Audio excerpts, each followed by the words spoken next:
राजस्थान, छत्तीसगढ़ और मध्य प्रदेश के चुनाव परिणामों से भारतीय जनता पार्टी का हौसला बुलंद है।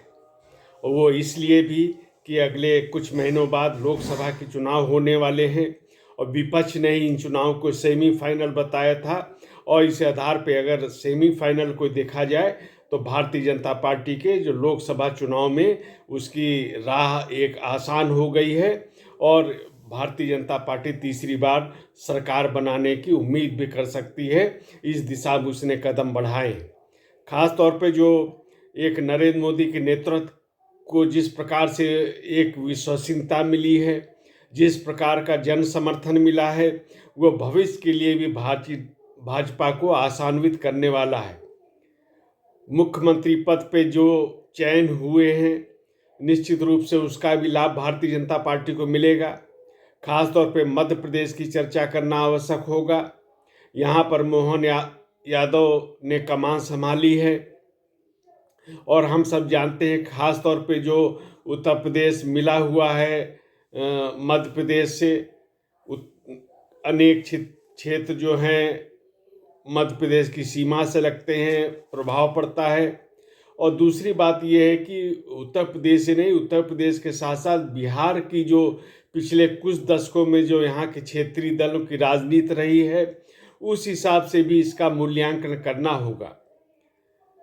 सब जानते हैं कि उत्तर प्रदेश और बिहार में जो क्षेत्रीय दल हैं, उनका एक जातिवादी, परिवारवादी और तुष्टीकरण इस रूप में उनकी एक प्रसिद्धि रही है, एक पहचान रही है।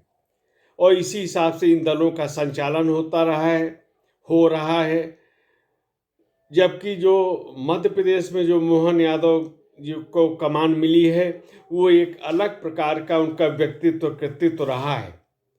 सनातन संस्कृति के प्रति उनकी आस्था है, उसको बड़ी निर्भीकता से व्यक्त भी करते हैं। और दूसरी उनके पक्ष में जो बड़ी बात है कि वो बहुत ही उच्च शिक्षित हैं, बहुत योग्य हैं, अनेक उनके प्रकाशन हैं और अनेक जो सांस्कृतिक गतिविधियां हैं उनसे वो जुड़े हुए हैं, धार्मिक गतिविधियों से जुड़े हुए हैं। वर्ष प्रतिपदा का बहुत ही एक भव्य कार्यक्रम उनके द्वारा आयोजित किया जाता है। तो एक इस प्रकार की जो छवि है उनकी, योग्यता की हो, उच्च शिक्षा की हो, सांस्कृतिक राष्ट्रवाद की हो, और शिवराज सिंह चौहान में वो शिक्षा मंत्री थे, इस रूप में उनके कार्य की हो, तो ये जो सारा का सारा जो उनका व्यक्तित्व है, कृतित्व है, ये एक भारतीय जनता पार्टी की जो विचारधारा है, उस विचारधारा के प्रति उनकी निष्ठा, प्रतिबद्धता और समर्पण को उजागर करता है। अगर यही तुलना हम उत्तर प्रदेश और बिहार के क्षेत्रीय दलों से करें, उनके नेताओं से करें, इन्हीं में जो एक पार्टी के राष्ट्रीय महासचिव हैं, वो सनातन धर्म पे हमला बोलते हैं, हिंदुओं को धोखा बताते हैं। राजद के एक प्रमुख नेता हैं, वो वहाँ पे शिक्षा मंत्री हैं बिहार में, वो भी सनातन संस्कृति पे हमला करते हैं। और लेकिन जो मध्य प्रदेश के मुख्यमंत्री हैं, वह सनातन संस्कृति के प्रति आस्था रखते हैं और सबका साथ सबका विकास, ये पहले भी वो कहते रहे हैं कि किसी का भेदभाव नहीं, लेकिन सर्वोच्च अपना जो संविधान है, यह देश, यह शासन, यहाँ की राजनीति, सब कुछ संविधान के रूप चलनी चाहिए। और इस संविधान की धारणा है कि तुष्टीकरण किसी का नहीं, विकास सबका, सबका साथ, सबका विकास और सबका विश्वास, इस धारणा पे अमल करने वाले हैं।